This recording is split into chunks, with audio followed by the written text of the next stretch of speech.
Now, SDA. but if you Seventh look, Day Adventist. but if you look beyond that, really what I see with SDA is that they're, like many of these groups, they live in the Old Testament. Okay, so that's what the Sabbath is, and he was making me nervous out there, because in the last session, it's like, we're going to talk about the Sabbath, and he kept on saying commandment. He came around to it as a healthy thing. It's like, it's for you. Sabbath was made for man, not man for the Sabbath, and it doesn't have to be on a particular day, and he said all those things, and I was like, all right, we're good, okay. I can breathe again, But, to them, Sabbath is still the sign of the covenant.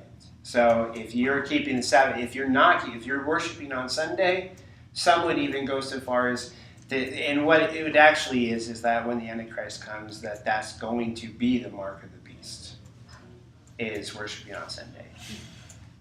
Okay, so they very literally believe that they are the one true church, or at the very least that you have to worship on the Sabbath to be eligible to be a real Christian church.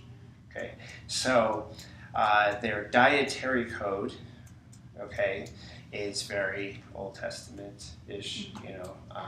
I see on your list of major cults, Yes. SDA, is that Seventh Day Yes. Adventist? I Can you was tell gonna me ask what that makes same them question. not Yeah, that's my question. Orthodox? Or So what? should we be thinking of them as our brothers and sisters in Christ with a funny? What's the No, Seventh Day and there's several Adventist. groups. Oh, Seventh Day Adventist. You can come here in inclusions, but there's several groups that I put in, I took out, I put in, I took out. And as I was continuing to do, my research on them and what makes them tick, again, it comes down to the whole presence of mind control or not. Are they dangerous to the people who are attending their group because they're controlling them or not? And my conclusion with the Seventh Day Adventist Church and the testimonies of people who've come out and the descriptions of things from their own websites and all that kind of stuff is that, yes, it's not just, now they do have some, their core theologically is rotten too. William Miller was a man who taught that, the day and the hour that Jesus was going to come back. And is known historically as the Great Disappointment. And he had two students who did not accept that. William Miller realized and took responsibility. I was wrong. He left the ministry, disappeared. He had two students who had to find a reason why he was right. And Charles Taze Russell was one of them, who founded the Jehovah's Witnesses, and Ellen G. White was another who founded the Seventh Day Adventist. Ellen G. White taught that Jesus, what he had done is he had moved from one place in heaven to another. And he had started what is called the investigative judgment. And this is where you have to have salvation by works for this to be relevant. And you also have to have Jesus can't possibly be God, because if he's God, then he would know what's in the files in heaven. He would know what we've done and what we haven't done and who's worthy, who's not. But she's basically, since that time, since 1844, he's been going through the files in heaven as a kind of cosmic Santa Claus who's finding out who's naughty and nice.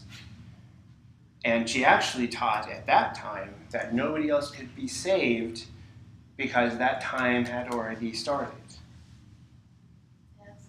She also taught something called the scapegoat doctrine, which was from the Old Testament, the Day of Atonement. They would have the two animals. They would sacrifice the one, and then they would lay the sins of the nation on the other, and he would be sent off into the wilderness. They symbolize that our sins are sent away. They're both pointing to Jesus. That's the way we see it.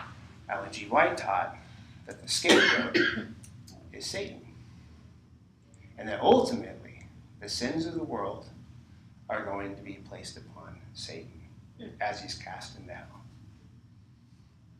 That is rotten theology.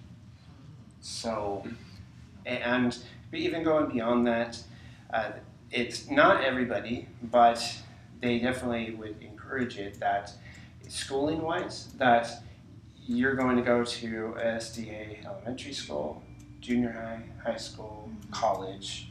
So basically, they try and control, like, you're going to always be around our covering, you know. And so they are quiet. They're a quiet group, I guess you could say. So they slip under the radar, and they make a lot of us feel, you know, comfortable and like, okay, well, whatever. They go to the SDA church, you know, whatever. They worship on Saturday, but whatever. Yeah, and so they draw people in, and that's where the Adventist part of it is. It comes from is that whole like second coming, Jesus coming back, gloom and doom, and we're going to scare the pants off of you, you know. And they have very unique interpretations of all those things. And so, you know, they get, I don't know if you've ever seen on TV a show called Amazing Facts with Doug Batchelor. Okay, he has a big church. He's SDA. Okay, and he has a thing, you know, like you can send in for, you know, Bible studies or whatever kind of thing. But yeah, it's subtle.